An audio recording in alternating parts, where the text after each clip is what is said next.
In the winter of 1943, one of the largest armies in history surrendered. 91,000 German soldiers, trapped in the ruins of Stalingrad, gave themselves over to the Soviet forces. They had marched into the city as conquerors, fully armed and confident. They left as prisoners, starving, frostbitten, and unprepared for what awaited them. What followed was not simply captivity. It was a slow, relentless descent into one of the harshest prison systems of the Second World War. Thousands died on the forced marches. Thousands more perished in Soviet labor camps. By the time the last survivors returned to Germany, only around 6,000 had survived. In the frozen ruins of a city reduced to rubble, the survivors became shadows of the men they once were. Columns of hollow-eyed soldiers trudged through snow past the ruins they had once sought to conquer. The guns were silent, but hunger, frost, and disease were still at war with them. This is the story of the brutal fate of the 91,000 Nazi soldiers captured in Stalingrad. A story of pride, suffering, and the terrible price of ambition. Of what happens when an army is swallowed not by its enemy, but by the winter, the wasteland, and the slow machinery of captivity. The fall of the Sixth Army. In the summer of 1942, Hitler launched Operation Blue, a massive offensive into southern Russia. Its goal: seize the oil fields of the Caucasus and the city that bore Stalin's name, Stalingrad. It was supposed to be a quick victory, a symbol of Nazi power. But what began as another triumph turned into a death trap. By late 1942, the German Sixth Army, under General Friedrich Paulus, had been encircled by the Red Army. Over 300,000 Axis troops, Germans, Romanians, Italians, Hungarians, were trapped inside the frozen ruins. Supplies ran out. Temperatures dropped below -30°C. The wounded froze in field hospitals. Soldiers ate horse meat, then rats, then wallpaper paste boiled in water. Hitler forbade surrender. He radioed Paulus, "The Sixth Army will stand fast." Not one step back, and Paulus obeyed until there was nothing left to command. By February 1943, the Sixth Army was dying. Thousands perished every day, not by bullets, but by cold and starvation. When Paulus finally surrendered, what remained of his army, 91,000 men, laid down their weapons in silence. They expected captivity. They did not yet understand what captivity in the Soviet Union meant: the march into the frozen unknown. The survivors were marched east through a landscape of devastation. Columns of men stretched for miles, stumbling through snow and ice, guarded by Soviet troops on horseback. Many could no longer walk. Their boots had rotted. Their feet were black with frostbite. Those who fell were left where they lay. A Red Army officer recalled, "They moved like shadows, hollow eyes, faces gray, bodies wrapped in rags. They looked less like soldiers than ghosts." Along the way, Soviet civilians spat at them. Others watched in silence. These were the same soldiers who had bombed their homes, burned their villages, and starved their families. Now the victors saw vengeance in nature itself. For the prisoners, the ordeal had only begun. Of the 91,000 who left Stalingrad, thousands died before reaching the first camp. The snow became their graves, the camps of no return.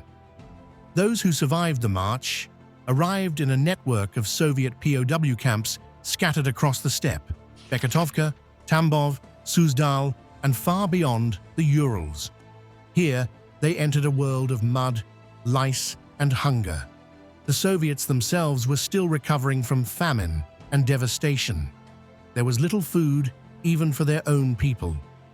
To feed enemy soldiers, especially Nazis, ranked low on the list. Rations were meager.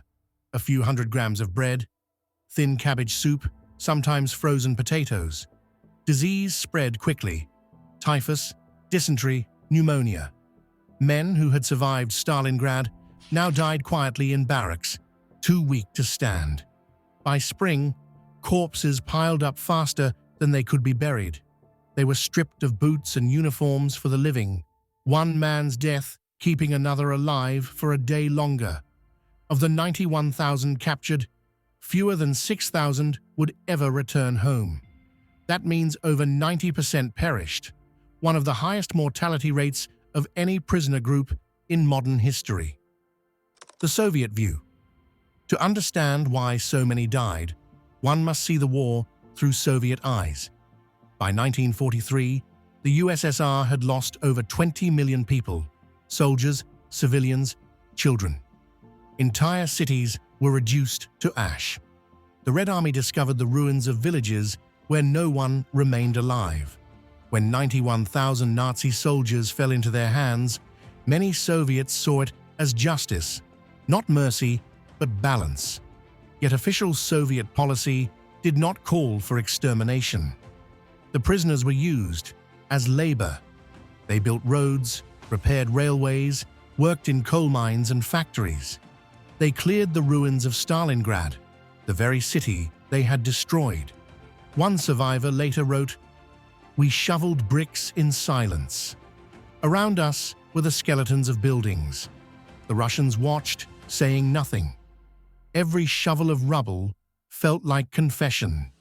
Before we continue, if you value true educational stories like this one, take a moment to like this video and subscribe. It helps keep these memories alive, so that what happened in Stalingrad is never forgotten. Survival and indoctrination. As months turned into years, the camps changed. By 1944, conditions improved slightly, though improved was relative. Some prisoners were moved to re-education camps. Here, Soviet officers sought to turn captured Nazis into allies for a future communist Germany. They formed the National Committee for a Free Germany, encouraging prisoners to denounce Hitler and join propaganda efforts. A handful agreed, often in exchange for better food or medical care. Others refused, clinging to a sense of loyalty or simply despair. General Paulus himself, once Hitler's favorite, eventually joined the Soviet cause. He condemned the Nazi regime, appearing in broadcasts that called on German troops to surrender. But to many of his men, this act felt like betrayal. They said, "He surrendered us once and betrayed us twice." The long wait. When the war ended in 1945, the men of Stalingrad did not go home. For them, victory meant nothing.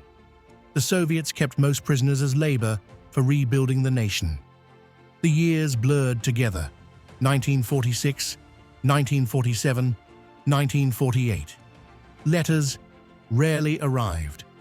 Many families back in Germany assumed their loved ones were dead. In truth, some still lived, skeletal, aged, broken, but alive. In 1949, the first small groups were released. Then, in 1955, under diplomatic pressure, the final Stalingrad survivors were repatriated to West Germany. They stepped off trains to find a country they no longer recognized. Children grown, cities rebuilt, memories fading. Out of 91,000 captured, just around 5,000 to 6,000 walked free. One survivor said simply, "We had gone to Russia as soldiers. We came back as old men.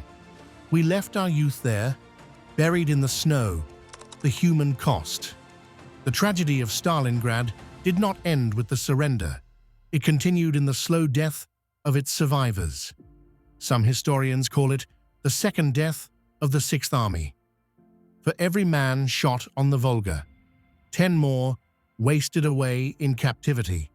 Yet, even among the ruins of morality that war had left, there were moments of unexpected humanity. Russian doctors who shared their last medicine, villagers who gave prisoners bread, and German soldiers who helped rebuild hospitals and schools for the very people they had once fought. Remembering Stalingrad today, Stalingrad, now Volgograd, stands rebuilt. Its streets are lined with memorials, the great statue of Mother Russia, the eternal flame, the riverbank where so many died. For Germany, Stalingrad became a wound that never fully healed. It shattered the myth of invincibility and exposed the futility of Hitler's dreams. The frozen bodies of those 91,000 became a warning written in snow and blood. For the Soviet Union, it was victory, but at unimaginable cost. An estimated 1 million Soviet soldiers and tens of thousands of civilians died in that single battle. Victory and tragedy became inseparable. Closing reflection. The story of the 91,000 is not just a tale of defeat. It is a reminder of how ideology can destroy even its own believers. They were not innocent. Many had served a regime built on conquest and terror. But in the end, they became victims of that same machine, abandoned by their leaders, forgotten by their homeland, consumed by the very war they once believed would make them heroes. In the silence of the camps, beneath the endless Russian sky, they learned what war truly meant.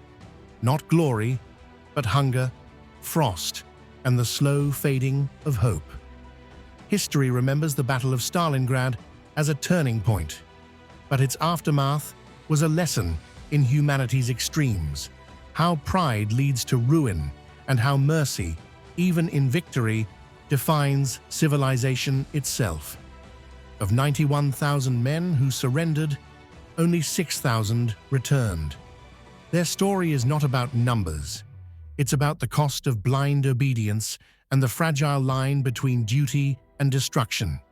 Because in the end, the ruins of Stalingrad whisper the same truth to every generation. Empires fall, ideologies fade, but the suffering of war and the memory of those who endured it must never be forgotten.